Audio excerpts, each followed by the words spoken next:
Meus irmãos, minhas irmãs, neste momento estou cumprimentando a todos.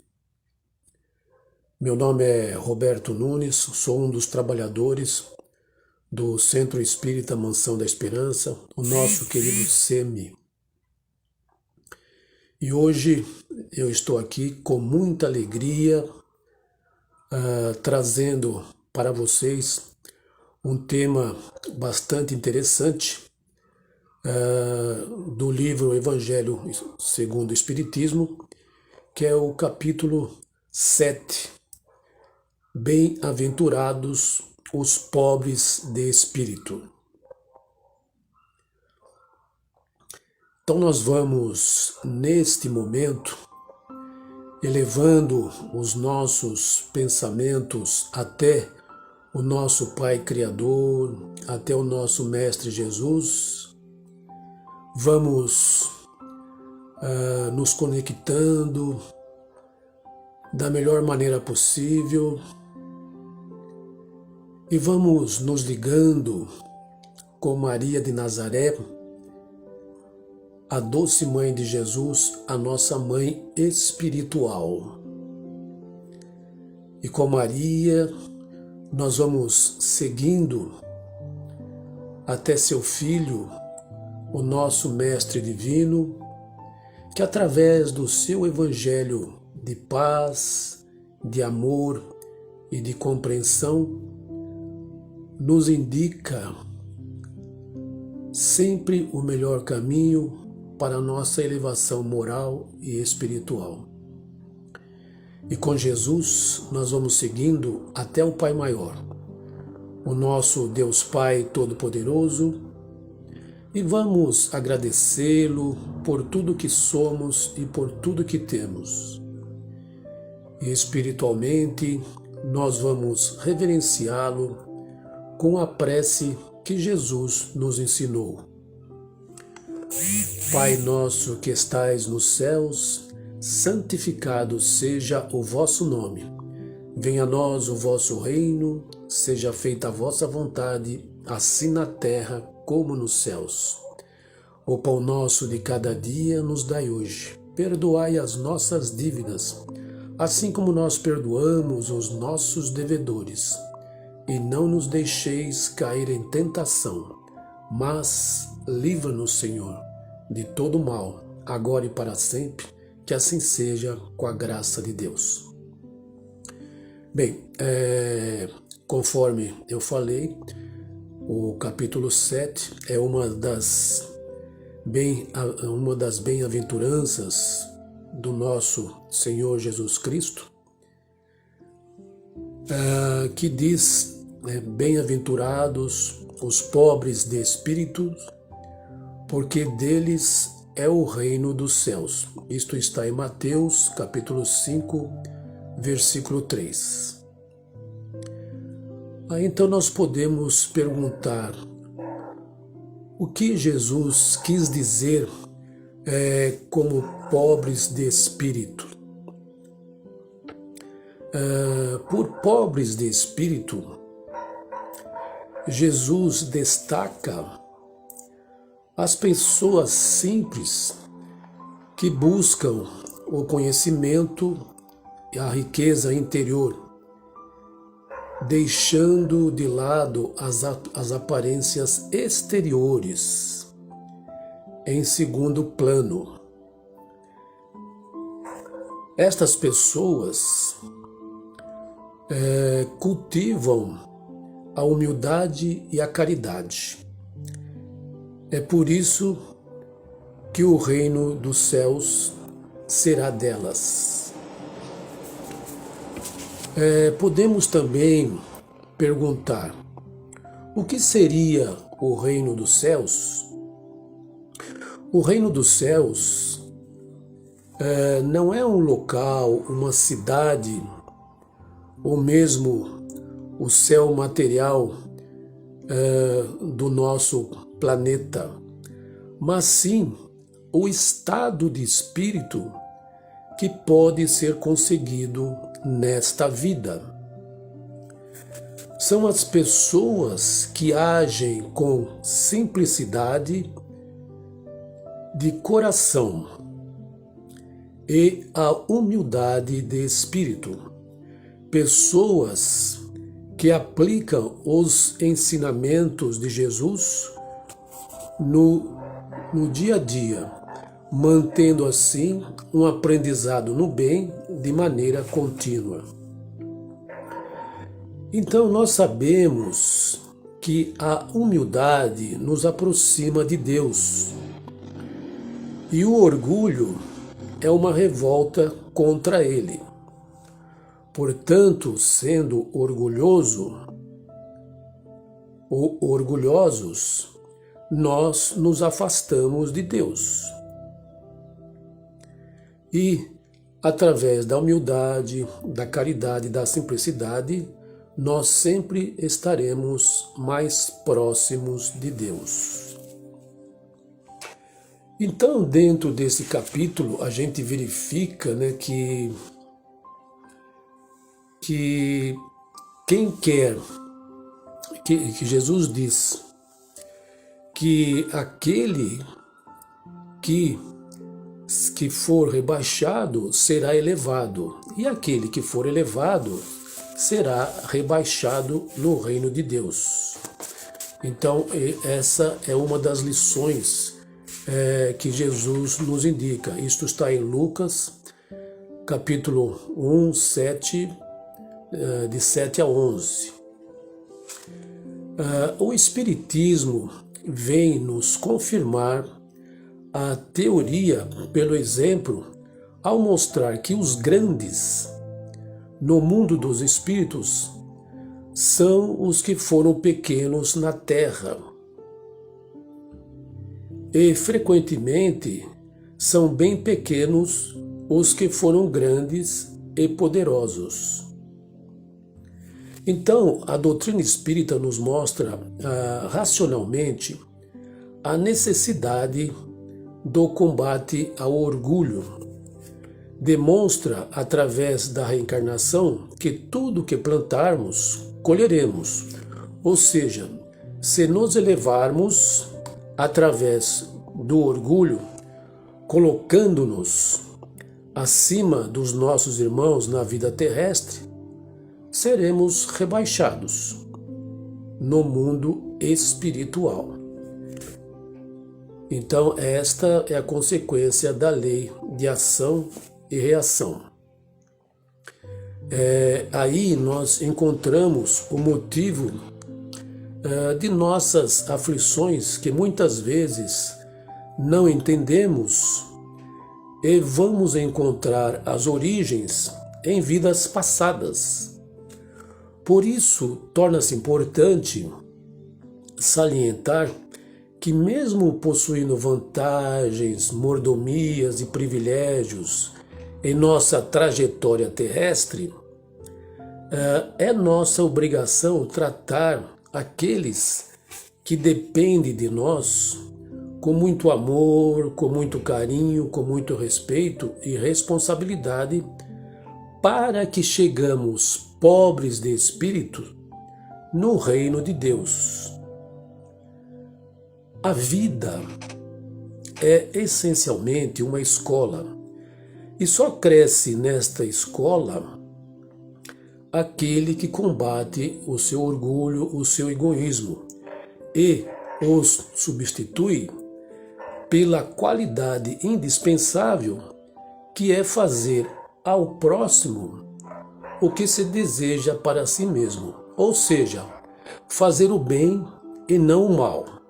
É o que Deus e os ensinamentos de Jesus nos mostra a cada dia.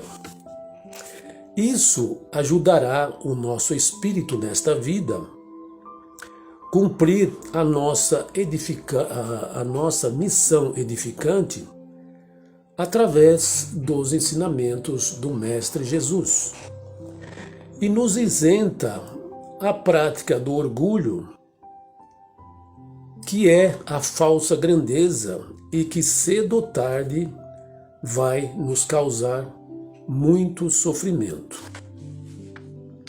Então é importante que nós tenhamos esta condição. É por isso que Deus preferiu fazer o quê? Fazer com que os mistérios escondidos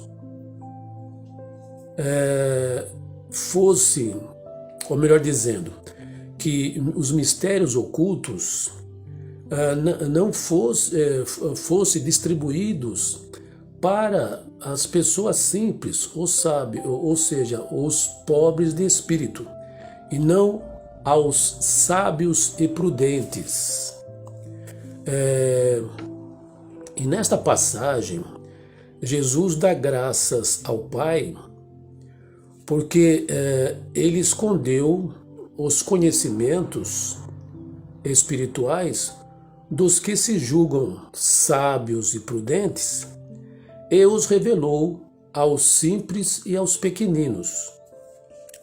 Por que Jesus fez isto? É que sábio, naquela época, tinha a conotação de sabichão, ou seja, dono da verdade, o que não é diferente nos nossos dias. Todos nós sabemos que muitas pessoas, achando-se, melhor dizendo, intelectualmente mais sábia do que os outros, ainda está muito ligada ao orgulho.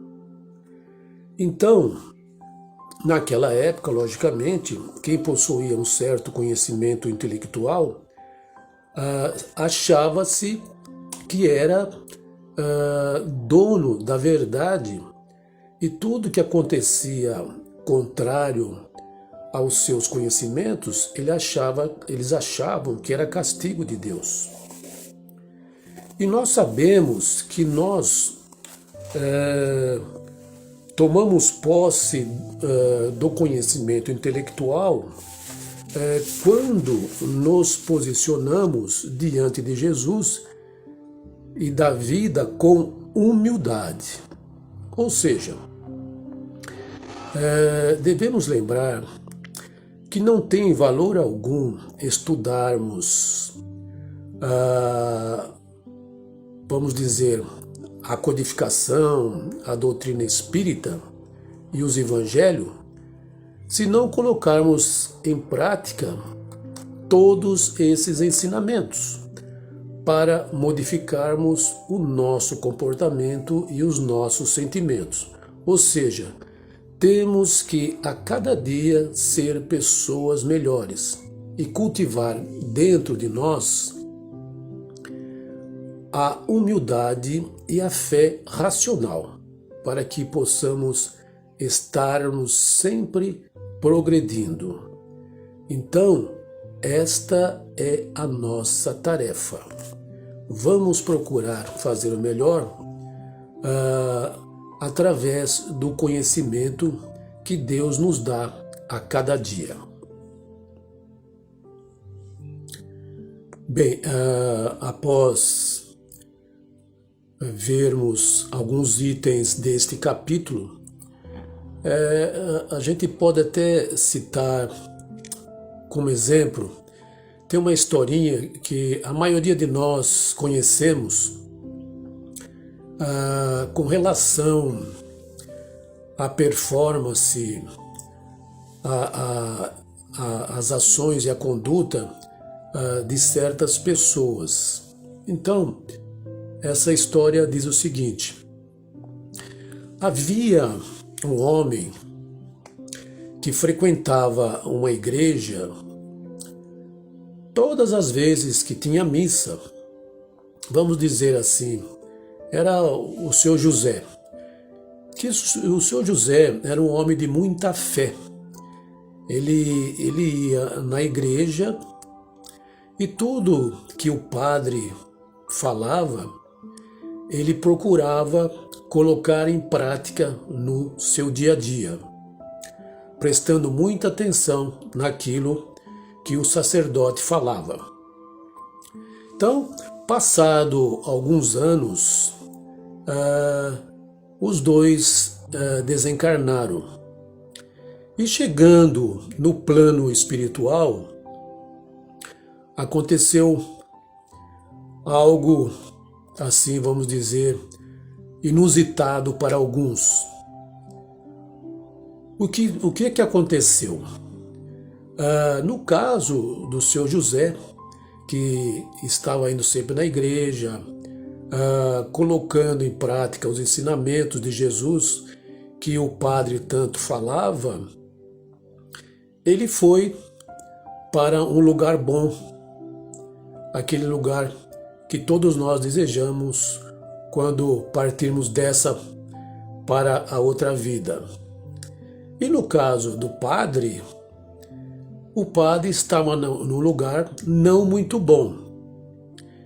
E aí o padre perguntou ao responsável daquele local por que aquela pessoa a qual ele ensinava quando estava no plano terrestre estava num lugar melhor do que ele. E foi respondido o seguinte: é que o seu José, tudo que você falava, ele colocava em prática. E, no seu caso, você apenas falava e não executava as suas palavras. É aquilo que nós falamos já nesse capítulo. As pessoas são intelectuais, são consideradas sábias, mas não colocam a sua sabedoria em favor do bem. E o senhor José, que era uma pessoa simples, mas muito prudente, ele colocava as palavras que o padre dizia no seu dia a dia. Por isso, ele teve um lugar bom, ganhando pelo seu merecimento. Então é importante que a gente tenha consciência daquilo que nós fazemos no nosso dia a dia. E este capítulo, a essência dele vem fazer o quê? Que estes sentimentos contrários ao nosso procedimento, ou seja, o orgulho e o egoísmo, eles fazem com que não sejamos dignos de frequentar no plano espiritual um lugar bom, um lugar que realmente aqueles que são simples e pequeninos, conforme diz a lição neste capítulo, frequentam. Porque quando nós somos orgulhosos ou egoístas, costumamos dizer que nós somos ricos de espírito. Agora, quando nós temos o quê? A humildade, praticamos a caridade, então nós somos pobres de espírito, que é aquilo que Jesus diz no seu Evangelho. Então, o orgulho e a humildade está relacionado intimamente na nossa missão, do nosso dia a dia. Então, não podemos esquecer desse procedimento, desta maneira de agir, para que possamos ser pessoas melhores no nosso dia a dia. É aquilo, o Pai Criador, o nosso Mestre Jesus, Ele quer que sejamos pessoas simples, mas que tenhamos dentro de nós o amor e a caridade, que é o caminho da perfeição. E enquanto o orgulho e o egoísmo é o caminho da maldição, podemos dizer assim. Então tem uma coisa muito interessante dentro dos livros que diz assim, não confundas, porém, humildade com pobreza. nem subserviência. Conserva a tua dignidade e compreende que a humildade é uma conquista da alma que já viveu muitas vidas em situações diversas. E muito já sofreu as consequências do orgulho cultivado pelo poder transitório da vaidade de julgar-se acima e melhor de qualquer outra pessoa do nosso convívio. Então, nós temos o quê? Nós temos que fazer o nosso esforço diário visando sempre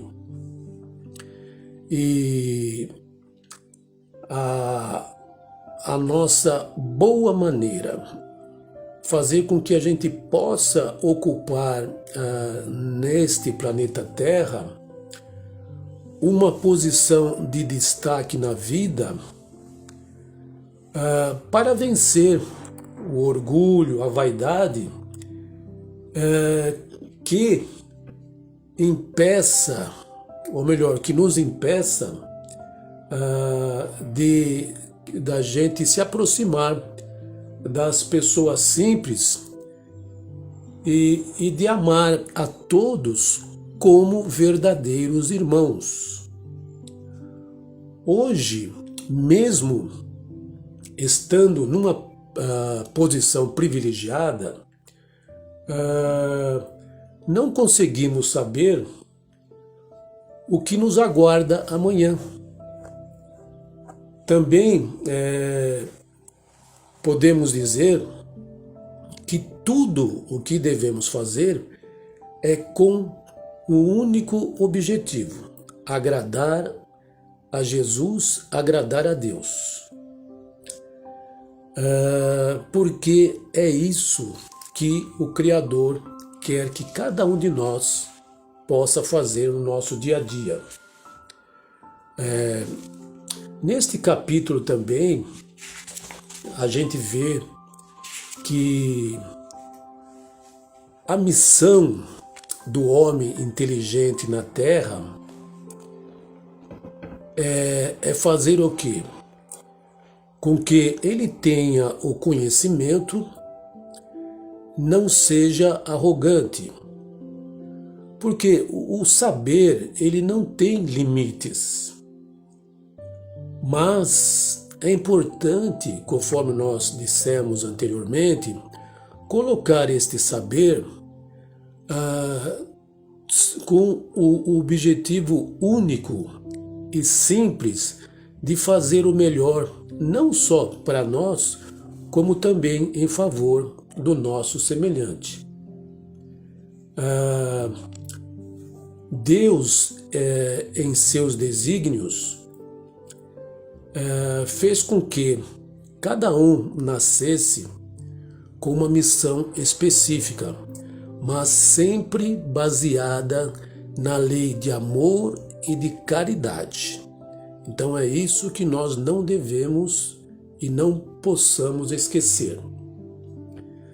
A inteligência, conforme diz o Evangelho, é rica em méritos para o futuro, mas com a condição de ser bem empregada. Se todos os homens que dela são dotados usassem-na visando a Deus, a tarefa dos espíritos de fazer avançar a humanidade seria mais fácil. Infelizmente, muitos fazem dela um instrumento de orgulho e perdição para si mesmos. O homem abusa da inteligência como de todas as suas outras faculdades. E, no entanto, não faltam lições para adverti-lo de que uma poderosa mão pode tirar-lhe o que lhe deu. Ou seja, aquilo que Deus nos dá, Ele também pode nos tirar. Então, é importante sim que possamos colocar em prática esses ensinamentos e tendo sempre em mente, vamos fazer o melhor, visando o bem do próximo. Então, esta é a missão inteligente do homem aqui na Terra. Vamos ajudar as pessoas e não prejudicá-la. Então, é dentro desse contexto que todos nós temos que trabalhar, fazer o melhor para os nossos irmãos, para os nossos amigos. Então, nós vamos, neste momento, agradecendo ao nosso Pai Criador por mais este momento e vamos aproveitando agora, nos recolhendo novamente, agradecendo esta oportunidade que o nosso Pai Maior, que o nosso Divino Mestre nos deu, e vamos fazendo as nossas vibrações coletivas, onde vamos vibrando pelo bem universal. Vamos vibrando pelo planeta Terra, para que ele possa ser respeitado e preservado. Vibrando também pelos países que ainda se encontram em guerras, em conflitos, que possam ter a paz, o diálogo e a compreensão. Vamos vibrando pelo nosso querido Brasil, para que os nossos governantes possam fazer com que o Brasil seja um país com ordem e progresso. Vamos vibrando por todas as crenças, filosofias e religiões, para que todas elas carreguem a bandeira do Cristo, sempre com muito amor, com muita fé, com muita determinação. Vibremos pelas creches, asilos, casas de repouso, penitenciárias, abrigos, sanatórios. Vibremos pelos hospitais e seus leitos de dores. E principalmente nos hospitais, vamos pedindo a Deus, não só pela pandemia, mas por qualquer doença, aqueles que adentrarem nos hospitais possam entrarem e saírem curados. Vamos vibrando pelos nossos irmãos, parentes e amigos e até aqueles que se dizem nossos inimigos, a cada um segundo suas obras. Vamos vibrando pelos nossos irmãos abandonados nas ruas, sem tetos, que Jesus possa ampará-los e protegê-los. Vibramos também pela crosta, pelo umbral, pelo vale dos suicidas, pelo vale dos abortados, que Jesus possa ter piedade desses nossos irmãos que se encontram nesses locais. E vamos vibrando também amorosamente pelos jovens desajustados que vivem nas drogas, nos vícios, que eles deixem as drogas e os vícios e tenham um diálogo melhor com seus pais e possam serem adultos conscientes no dia de amanhã. Vibremos também pela velhice desamparada, para que esses idosos tenham o amparo e a proteção por parte de seus descendentes. E vamos vibrando pelas pessoas que vivem aflições, que acreditem mais em Deus, acreditem mais em Jesus e possam eliminar suas aflições.